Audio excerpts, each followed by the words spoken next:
Round 3 of the Maelstrom Wanderer, and this time we're up against Obzedat Ghost Council. Yeah, that's a risky start, but I'm going to keep it because I plan on getting down the Mirri's Guile first, and then if we don't have 3 lands, or any lands on the top 3 of our library, then we're looking to be in some pretty dire straits. Yeah, our Canis is not what we want to be getting into. We'll go for that Mirri's Guile, getting into the cards that we actually want to be cascaded into, really. Hopefully we can get down a land, because then we can go into Scroll Rack and throw some of this stuff back on top. Hopefully we'd be able to get into a fetch land to shuffle some stuff away if needs be. That's just our luck, isn't it? Okay, in that case I think it's Mana Vault. Actually, yeah, that doesn't help us, does it?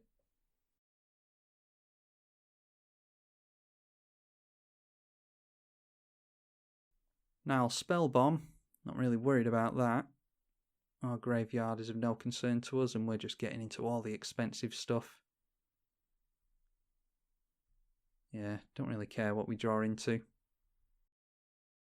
Alright, in that case, we will just go for the Scroll Rack and activate it. We've got 6 cards in hand. We know what the top 2 cards are, so we'll just have to hope for a land in all of that. Let's put all of these on top. And then hope for a fetch. Okay, we're getting to some lands there. Let's definitely throw down a fetch. We'll just get down the... Yeah, we'll get down Cinderglade and then throw it back over to our opponent. And worst case scenario, we can get down Eternal Witness if we don't like the top 3 cards again. Yeah, we can get down Eternal Witness and go for Misty Rainforest. Oh no, we can't. Our opponent's decided to activate now Spell Bomb. That exiles our library, but it also draws our opponent a card. They're on 6 cards currently, and that Temple of the False God doesn't help them until next turn. At least with us struggling on lands. Wow, and still nothing on top. Okay, so let's just draw into the Sky Shroud Claim here. Okay, and how about a Scroll Rack activation? Before we make a land drop, let's go Eternal Witness, Sky Shroud Claim. We'll throw Stomping Ground on top as well. We can draw into that next turn if we don't shuffle up. Yeah, we're not going to shuffle, so let's go 1, 2, and then we can see these 3 with the Mirri's Guile.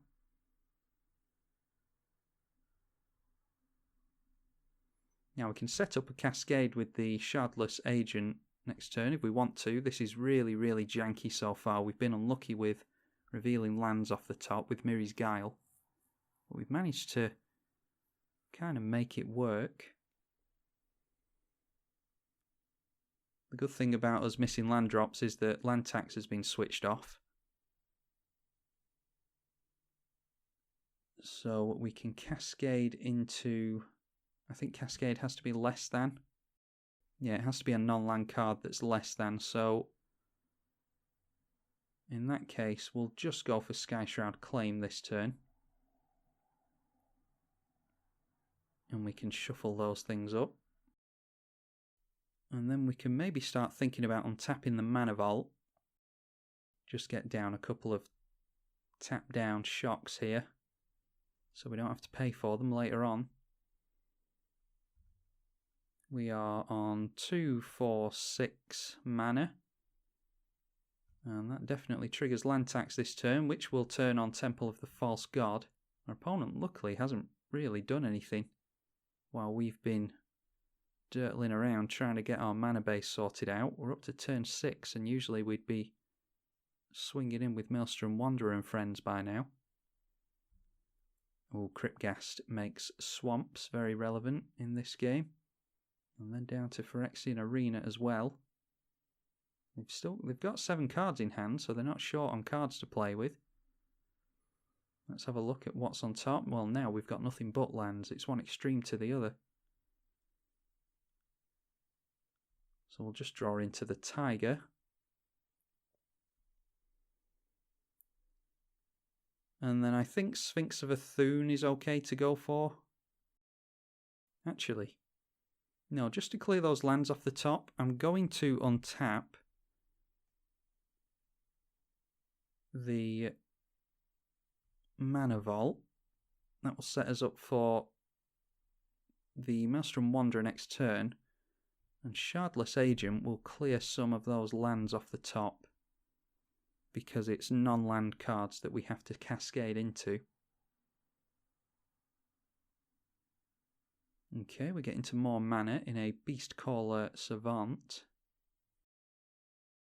And there's nothing else we can do, so we'll just throw the turn back over to our opponent. And if everything stays as it is now, we're going to be on 3, 6, 7, 8, 9, 10, 11 mana. Maybe 12 if we get into another land, so probably going for Maelstrom Wanderer next turn. And we can scroll rack Sphinx of Athun onto the top if we want to. 11 cards in our opponent's hand now, and they haven't really done anything this game. They've got plenty of mana to play around with.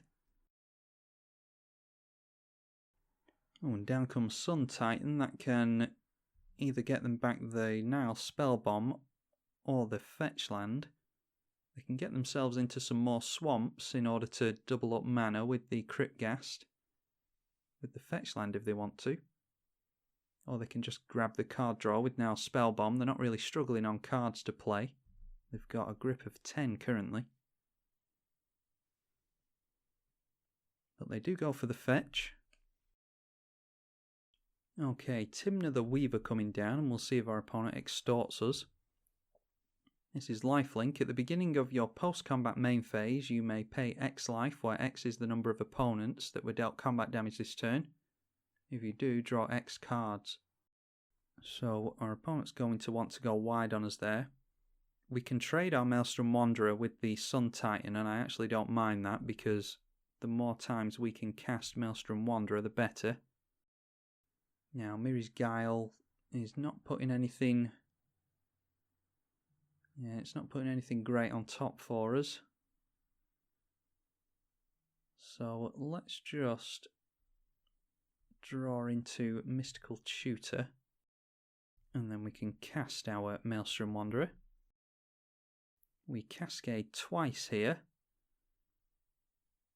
So, do we want to Mystical Tutor or Mana Vault?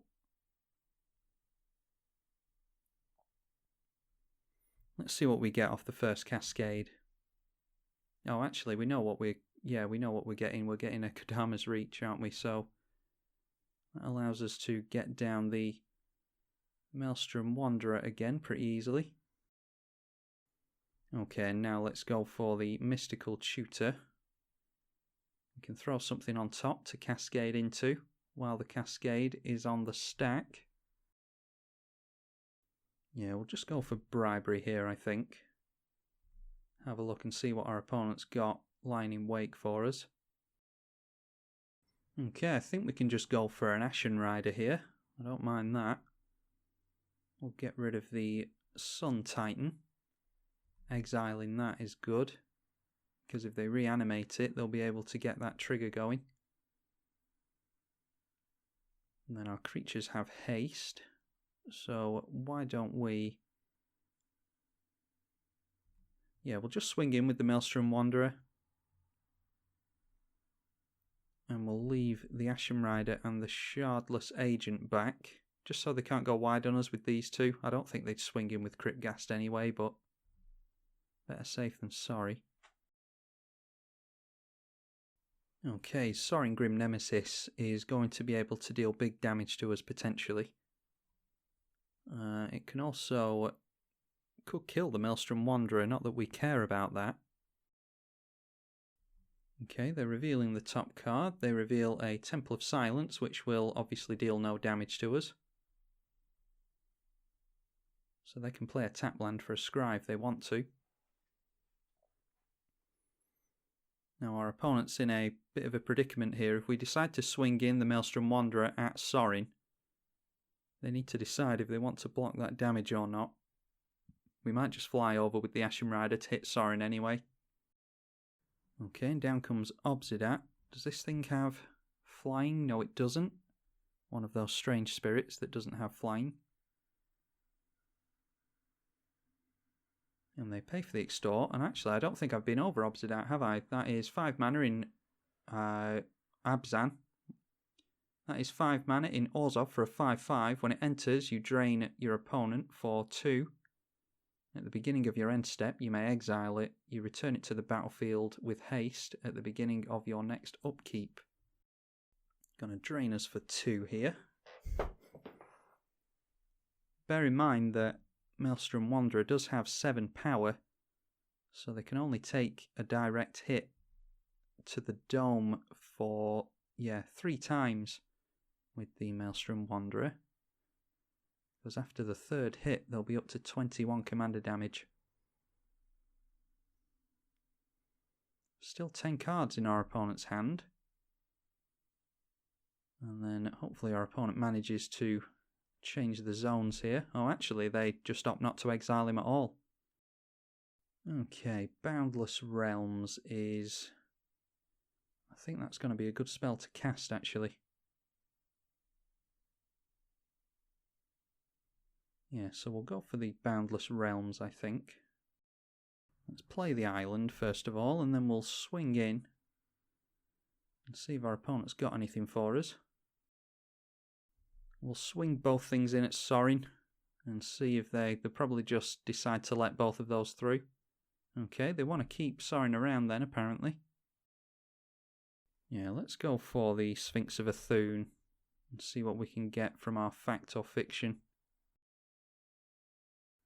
Okay, Cyclonic Rift is nice. Rite of Replication is nice as well. That will be 9 mana we'd need to put into that. So we've got 3, 6... Yeah, we've got 9 mana. Now, do we want to Rift or... I think I want a Rite of Replication, actually, because we can use that on the Ashen Rider. Or the Sphinx of Athun. But does our opponent have a board wipe is the question. Yeah, I think the sensible play is to go for the Cyclonic Rift, but just in the name of fun, I'm going to go for Rite of Replication here. And then we'll get down the Lotus Cobra, and we can hold up Scroll Rack if we decide that we want to hide some stuff on top of our library. Yeah, revealing the top card again, and we did get some damage dealt to us there with Dawn of Hope. That's some slower card draw for our opponent. I imagine from all the... What tends to happen with land tax is you just end up filling your hand with basics. So our opponent has consistently had lots of cards in hand this game, and you can see that the graveyard is full of basics, so I imagine most of the cards in their hand are basics from the land tax. But if they manage to cast a spell and extort it, they can draw a card with Dawn of Hope. They're also drawing cards with Phyrexian Arena, have been for most of the game. And then Vindicate is going to the Ashen Rider. Now when this dies, you can exile a target permanent as well. I don't know who gets that trigger actually. I'm hoping it's us.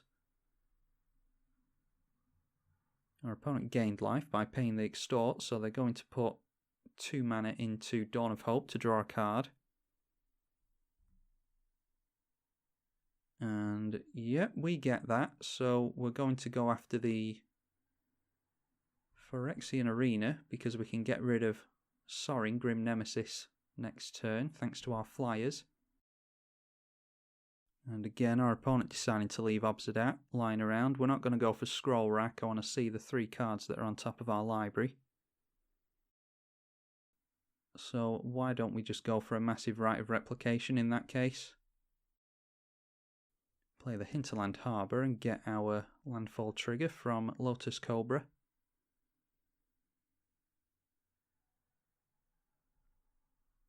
Get blue from that, and I don't know if our opponent's going to have spot removal to do in response to this Rite of Replication, but gets it out of the hand at least. Right of replication. Yeah, looks like they've got something. They've got a mortify. And they can extort and draw a card with Dawn of Hope. And they would have done that in response to us going in at Sorin anyway. Yeah, let's go in at... let's go in at the Sorin with Maelstrom Wanderer.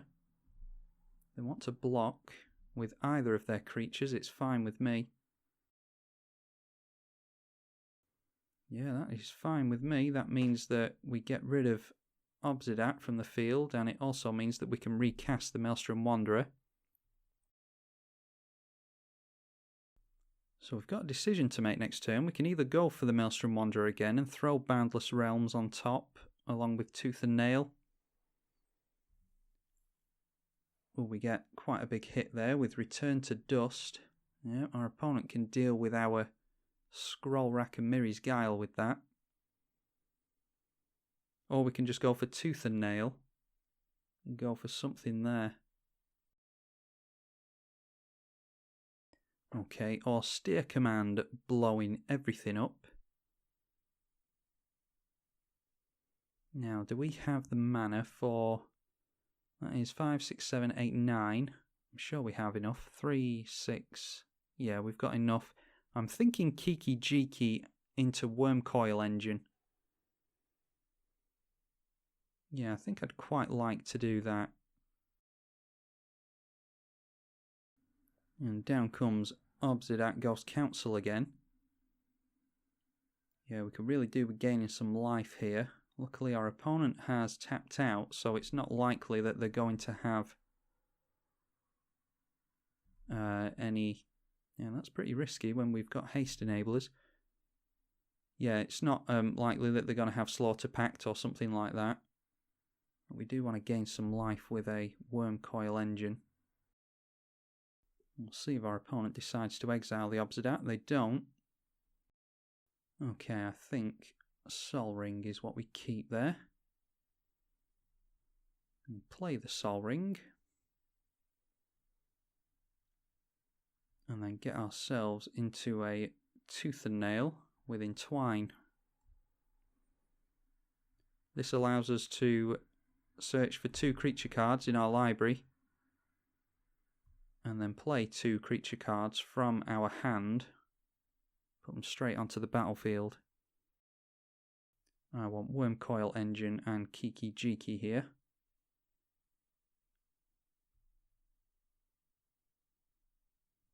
And then we'll play both of those. Kiki Jiki taps to make a copy of a creature, giving it haste, but we have to sacrifice it at the end step. And we'll go in at Sorin, and no matter what happens here, we're gaining 6 life.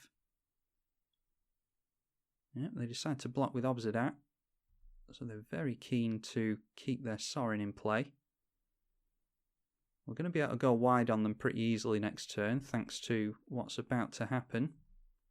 We sacrifice with Kiki Jiki, which triggers the Wormcoil copy, and gives us a Death Touch and Lifelink. Which means next turn we'll be swinging in with lots of worms. Hopefully don't get hit for big here. No, it's just a Cave of Koilos. Noteworthy that they still have a Return to Dust in hand, I think. So they can get rid of the Wormcoil Engine if they want to. No, okay, I thought they'd go for Miri's Guile. They're actually going for the Death Touch and the original Wormcoil Engine. So that exiles those. We can get down our Maelstrom Wanderer next turn and might cascade into another creature. Okay, Shriekmaw deals with Kiki Jiki, so we're pretty reliant on getting down our Maelstrom Wanderer next turn and hoping to get into something good. This Cryptghast has done a lot of work this game. was probably worth going for. I just wanted to gain the life, but it was probably worth going for Inferno Titan, actually. Because we could have gotten rid of the Cryptghast, and we could have dealt a bit of damage to Sorin as well. Our opponent is down to 5 cards in hand now. I wonder how many of those are basics. It seems as though they've pretty much refilled their hands with actual cards to play. Okay, Limvala, Keeper of Silence. Activated abilities of our creatures can't be activated. Don't think we have... Oh, we have... Yeah, we have at least an Arcanist. Don't know if we have anything else. Kiki Jiki would have... Oh, there we go. That's an activated ability we can't use. Yeah, so in that case, we'll just go for... We'll go for the Flooded Strand and shuffle that away. Because we're going to go in for our Maelstrom Wanderer now. And we cascade twice. Okay, Oracle of Muldiah. Not really too worried about that, but I think I do like Acidic Slime. That's difficult to block, and it also blows up the Dawn of Hope, which our opponent has gotten some decent card draw from this game. And then we get to drop another land thanks to Oracle of Muldiah. We'll get down the Solemn Simulacrum. Now, Limvala has flying and we don't have any flyers, so we don't have to be too concerned about holding back blockers for that. Yeah, we'll swing in with everything except... Because if our opponent manages to reveal something big with the Sorin and then swing in with Limvala, then they might be able to get it on this one. We're up to 10 life luckily, but we managed to get rid of the Sorin. They can't swing in with the Cryptghast right now. They might have spot removal for us.